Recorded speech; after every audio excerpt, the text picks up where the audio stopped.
Dicen que los lugares predilectos para la aparición de entidades paranormales, sin duda, son los hospitales. Y es que si bien los panteones son los sitios donde los difuntos descansan, el lugar donde la mayoría perece son los hospitales. Y aquí en México, esto llega a pasar en la mayoría de veces en los IMSS. Es por lo antes dicho que en esta institución se guarda todo tipo de historias paranormales que han vivido los médicos, personal de limpieza y mismos internos que han experimentado cosas inexplicables que son difíciles de creer.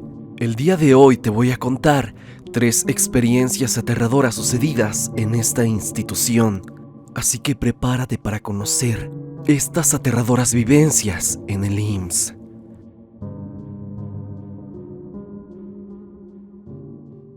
El paciente secreto del IMSS, Diego R. Ortigosa, nos manda su historia.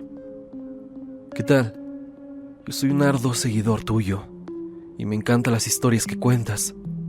Te escribo porque tengo una historia especial para contarte. Es algo que me contó mi abuelo poco antes de fallecer. Es muy extraño y aterrador, ya que esto es algo que solo mis familiares y algunos allegados míos sabemos. Es una historia larga, así que espero me des la oportunidad de que la leas completa. Verás, yo soy de Veracruz, específicamente de Fortín, un municipio entre Córdoba y Orizaba. Mi familia es de médicos. Todos se han dedicado a esa profesión desde muchas generaciones atrás, pero de todos mi abuelo fue el más exitoso. Era un genio de la medicina e hizo bastante dinero y conectes con esto. Llegó a ser un doctor muy exitoso y parecía disfrutar de su profesión, así como de sus logros. Recuerdo que de niño solía verlo todo el tiempo, ya que mi madre me llevaba a su casa todos los fines de semana. Pero entonces, por eso del año 96, simplemente dejé de verlo. Se mudó a la Ciudad de México y no volvió a Fortín hasta hace unos 15 años. El año en que regresó fue el mismo año en que falleció. Supongo que lo bueno de su muerte fue que tuvo tiempo de despedirse de todos, así como tuve la fortuna de pasar los últimos meses de su vida con él. Falleció de cáncer y de hecho en sus últimos días ya necesitaba constantemente de un tanque de oxígeno. No sé si sabes esto, Stan, pero el oxígeno, cuando es consumido de esa forma, puede sedar a una persona o hacerla delirar. Una noche, 3 semanas antes de su muerte, me tocó cuidar de él mientras dormía. Fue así como me contó algo que nunca olvidaré. Recuerdo que estábamos viendo la tele en su habitación, mientras él simplemente estaba acostado en su cama, con la máscara de oxígeno en su rostro y un vaso de agua en su mano. Comenzamos a hablar por un rato. Entre lo que hablábamos, comenzó a contarme cosas sobre su trabajo. Como buen morboso, recuerdo que le pregunté sobre fantasmas o apariciones en los hospitales donde había laborado. Él no creía en nada de eso. De hecho, rememoro que me dijo que a él le era más difícil lidiar con el sufrimiento de pacientes vivos que con aquellos que ya habían fallecido. Me mencionaba fríamente y serio que la muerte a veces puede ser un lujo.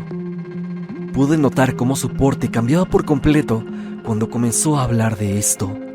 Fue entonces que el abuelo se abrió por completo y me preguntó si quería saber por qué había pasado tantos años alejado de Fortín. Yo acepté y él comenzó su relato. Mi abuelo publicó un trabajo académico especializado en el trato médico de la exposición de personas a material químico. Me gustaría decir el nombre de ya que tal vez algunos médicos de tu audiencia lo conozcan, pero prefiero evadir detalles específicos. Este trabajo tuvo un revuelo importante en la comunidad académica, lo que inclusive hizo que el abuelo recibiera reconocimientos académicos en Chicago. Este trabajo lo posicionó entre los médicos mexicanos más importantes de esa época. Fue por esto por lo que él asume que fue reclutado por un funcionario del Estado. Ese año recibió una llamada desde un centro de salud en cierta localidad de Veracruz. El funcionario le pidió ayuda con un caso particular de esa localidad. La llamada me cuenta que no fue muy específica, pero básicamente le dijo que él no podía negarse. Al parecer era un funcionario muy importante, Mi abuelo llegó al municipio el mismo día en que recibió esa llamada. Fue recibido por un grupo de personas en la entrada del centro de salud, quienes lo llevaron a un cuarto en lo más recóndito del hospital. En la entrada de yacía el funcionario. Al parecer se trataba de un paciente confidencial, quien había sido gravemente afectado por algo. Dentro de aquella habitación estaba este paciente, víctima de una exposición muy elevada a material nuclear. No quiero hacer suposiciones, ya que mi abuelo no me dio muchos detalles, pero asumo que se podría tratar de un trabajador de Laguna Verde, ya que en aquel municipio donde estaba ese paciente estaba muy cerca la infame planta nuclear. Mi abuelo entró al cuarto y se encontró con el paciente, el cual estaba en una habitación completamente aislado de todos. No se le veía tan mal como mi abuelo se lo imaginaba. Había pasado solo un día desde su exposición al material nuclear, por lo que los síntomas aún no se presentaban del todo. El hombre había estado expuesto a mucha radiación y en cualquier momento su cuerpo comenzaría a reaccionar. A mi abuelo le pidieron que ayudara con su tratamiento, ya fuera para curarlo o para dejarlo morir. Esto último parecería ser el plan del funcionario, en caso del que el pronóstico fuera demasiado malo. Fue por esto que mi abuelo le dijo que podía salvarlo. Sería ayudado por otros médicos mexicanos, estadounidenses, cubanos y creo que hasta japoneses. Era básicamente el tipo de casos que cimenta a los grandes doctores en los libros de historia. Mi abuelo aceptaba que su ego lo había llevado a hacer con orgullo algo de lo que se arrepentiría por el resto de su vida. Trataron al hombre por unos días en aquel municipio hasta que su condición requería de mejor material, así que decidieron trasladarlo a Córdoba. Mi abuelo me contó que al principio todo era positivo y que la ayuda de extranjeros estaba resultando más que maravillosa. Cada día encontraban formas de hacer que el hombre sobreviviera un día más. En esos días, la familia de aún le visitaba en el hospital y parecían optimistas, pero como todo mal tan grave como el hombre perdía energía y vitalidad conforme pasaba el tiempo. Su cuerpo comenzaba a reaccionar a toda esa radiación y con el tiempo su condición física empeoró, así como su apariencia lentamente comenzó a notarse más decadente. Pero mi abuelo y los doctores seguían con pronósticos optimistas. De hecho, el hombre sobrevivió todo un mes, lo que para ellos fue todo un logro médico. Para cuando el segundo mes llegó, él seguía vivo. Los doctores estaban más que orgullosos de su labor. Nadie registrado en esa época había logrado vivir 2 meses tras estar expuestos a un nivel tan grande de radiación, así que esto era todo un logro médico, un milagro. Si no fuera por su naturaleza tan cruda, tal vez sería un logro del que todos los mexicanos sabrían y estarían orgullosos, pero por todo lo que había experimentado el hombre, él no mejoraba. Si bien los doctores lograban evitar su fallecimiento, el cuerpo de ya no era el mismo. Ya no tenía cabello y su piel comenzaba a colgar, así como a caerse por pedazos. Mi abuelo recuerda vívidamente cómo una vez, mientras los enfermeros bañaban al paciente, un pedazo de sus glúteos cayó al suelo. Por este tipo de cosas se creyó preferible trasladarlo a la Ciudad de México. Durante el traslado fue que mi abuelo se mudó, y ahí fue cuando se dio cuenta de la verdadera confidencialidad del caso. Durante esta época el paciente se la pasaba cada 2 semanas siendo trasladado entre diferentes hospitales del IMSS y el ISSSTE dentro de la ciudad. Esto se detuvo cuando las circunstancias del hombre llegaron a ser más que lamentables. Ya no podía caminar ni mover sus articulaciones, así como que desprendía un líquido rojo constantemente. Mi abuelo continuó trabajando con los otros doctores, manteniendo con vida al paciente, quien por una época larga se quedó hospedado en un solo lugar. Mi abuelo trabajó 15 años con este hombre y solo pasó 1 año sin ser trasladado a otro hospital. Si no me equivoco, no hay ningún otro ser humano que haya vivido tanto tiempo después de haber sido expuesto a material de esa naturaleza. En el hospital se le tenía una habitación escondida, aislada de todo, a la cual solo enfermeros del ejército, científicos, funcionarios y doctores tenían acceso. En ese año estuvo internado en un solo lugar. El hombre quedó completamente en estado vegetativo, pero los doctores siguieron manteniéndolo con vida. Ya solo era un hombre deforme en coma, pero hablan que ya se había invertido demasiado dinero en él como para dejarlo fallecer. Mi abuelo contaba que a veces parecían ir científicos y funcionarios de otros lados para ver al hombre nuclear, y es que parecía ser un milagro de la ciencia, y aún en esa época mi abuelo estaba orgulloso de su trabajo. Pero entonces comenzaron a trasladarlo de nuevo a diferentes hospitales, sin explicación alguna. Fue por esta época que comenzaron a pasar cosas muy raras en las habitaciones donde este hombre dormía y en los hospitales donde lo internaban. Los enfermeros contaban historias en donde cosas se caían de la nada en la habitación del hombre, o cómo a veces se sentían observados.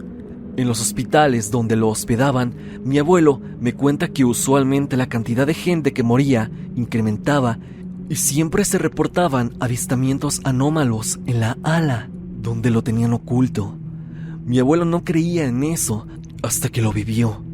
En una de sus tantas revisiones del paciente, dice que pudo sentir una respiración en su oído. Pronto comenzó a notar un extraño olor en la habitación del hombre, el cual nadie más notaba, pero fue en una noche donde todo cambió. Mientras revisaba al paciente, un día después de otro traslado, él juraba haber visto cómo una entidad se formaba ante sus ojos. Esa cosa estaba a un lado de la cama. Me dijo que vio una extraña forma humana, tan oscura como una sombra y tan delgada como un esqueleto. La silueta se hincó frente al hombre y rompió en un inquietante llanto inhumano. Mi abuelo salió corriendo de la habitación y fue eso lo que lo llevó al límite. Nunca más se regresó a ver al paciente. Mi abuelo renunció y se jubiló algunos meses después de eso, pero él cree que el paciente sigue vivo y se encuentra oculto en algún lugar de la República Mexicana. Lo último que mi abuelo supo antes de que él renunciara es que el paciente tenía una habitación para él solo y que ya estaba permanente en algún hospital. Curiosamente, todos los hombres que trabajaron con el paciente han fallecido, ya sea de cáncer o de ataques cardíacos. Mi abuelo decía que era la maldición divina que habían obtenido por querer jugar a ser Dios. Sinceramente no veo motivos en mi abuelo para mentir, y mucho menos en algo tan específico como esto. Es demasiado coherente para ser solo un delirio. Confirmé su posible veracidad con mi abuela, quien me dijo que todo eso era cierto. Esto francamente me aterra por todas las implicaciones que tiene. Pero lo que más extrañeza me causa es la implicación de que hay una maldición o de que este hombre ha encontrado una manera de existir fuera de su ya destrozado cuerpo. Y es que mis teorías van de que este hombre sufrió alguna clase de embrujo o algo parecido, algo relacionado con lo sobrenatural, y que tal vez al abuelo solo le decían que había sido una cuestión de radiación para no alarmarlo. Pero si recordamos que los lugares donde este hombre estaba siempre tenían mucha actividad paranormal, o que bien los pacientes aledaños a él en los hospitales donde estuvo fallecían repentinamente, me hace creer que de verdad algo muy oscuro se ocultaba tras este hombre. Esto ya tiene muchos años de haber pasado y siento que aquel tipo quizá todavía esté en algún hospital de México. Espero que mi historia no te haya resultado tan larga y ojalá la leas completa. Si te sirve para un video, estaría genial, Stan. Te mando un gran saludo.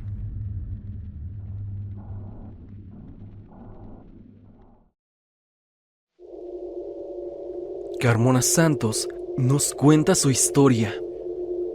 Esto me lo contó mi novia, que está haciendo su servicio en el IMSS. Resulta que hay un compañero que está en la misma área, la cual es medicina interna. Me comenta que este compañero, cuando lo vio, era algo sombrío y extraño, pero al principio no le dio gran importancia. En días posteriores le tocó hacer guardia con él. Es cuando se quedan en el hospital toda la noche para vigilar a los pacientes, tomas de muestra, entre otras cosas. Durante la madrugada me comenta que le tocó ir a planta baja y tenía que usar el elevador, pero se le hizo raro que no funcionara. Entonces decidió utilizar las escaleras y en un escalón de descanso vio a un hombre con una pijama quirúrgica de color negro, y esto se le hizo demasiado extraño, ya que solo había visto a los médicos utilizarlas, pero de color azul o vino, y esta persona solo estaba en la esquina del descanso de los escalones. Ella, al pasar a su lado, dice que sintió escalofríos y agachó la mirada, y bajó más rápido, pero me comenta que al hacer esto quiso ver su rostro, pero no se le veía, solo se observaba oscuro. Ella lo relacionó con la iluminación, la cual siempre fallaba, o de vez en cuando se descomponía una de las lámparas. Llegó a la planta baja y recogió más solicitudes de ingreso, pero ya no quiso subir por las escaleras, por miedo a encontrarse de nuevo con ese paciente. Intentó en uno de los elevadores. Afortunadamente, ya servían. Ella se puso a pensar de por qué no funcionó cuando bajó. Después de esto todo comenzó a ponerse más extraño, ya que al entrar a las míperas, que es donde descansan los médicos que hacen el internado y dejan sus cosas ahí, al entrar vio a su compañero que actuaba raro. Lo vio enfrente de un altar de la Santa Muerte, a quien en su altar le ponía muestras de sangre de los pacientes como ofrenda, y otra compañera con la que estaba le cuestionaba al joven por qué estaba haciendo eso, a lo que él respondió que no se le acercara, ni tampoco la tocara, porque le caería un maleficio. Solo se hicieron de palabras. Después de eso se quedaron ahí, esas muestras sanguíneas de los pacientes, y días posteriores continuaba con lo mismo, hasta que un día le preguntaron por qué lo hacía. A lo único que respondió fue que era una manda, que era algo que él tenía que hacer. Después de eso, cambiaron a mi novia de clínica y ya no supo si el coordinador de los MIPS, así se le dice a los médicos que hacen su internado, le haya hecho quitar su altar o siga hurtando las muestras sanguíneas de los pacientes. Pero ella asimila que el paciente que vio en las escaleras con bata negra no era una persona, tampoco un médico, ni nadie, sino que era la misma muerte que a lo mejor venía por alguien o estaba ahí por el altar de su compañero. Esa es la historia de mi novia en una clínica del IMSS. Gracias por leerla y saludos.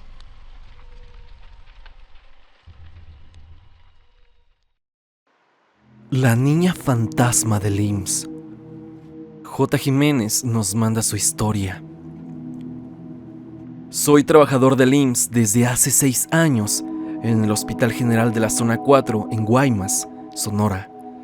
Mismos años en los cuales he vivido distintas experiencias de índole paranormal, desde objetos que se mueven de lugar hasta sombras y figuras que se desaparecen al instante. Sin embargo, vengo a contarte la que, hasta la fecha, es la experiencia que más me ha marcado dentro de este instituto. Trabajaba en el turno nocturno como personal de limpieza. Estando yo en el área de urgencias a las 3 de la mañana, decido ir al comedor por una limonada.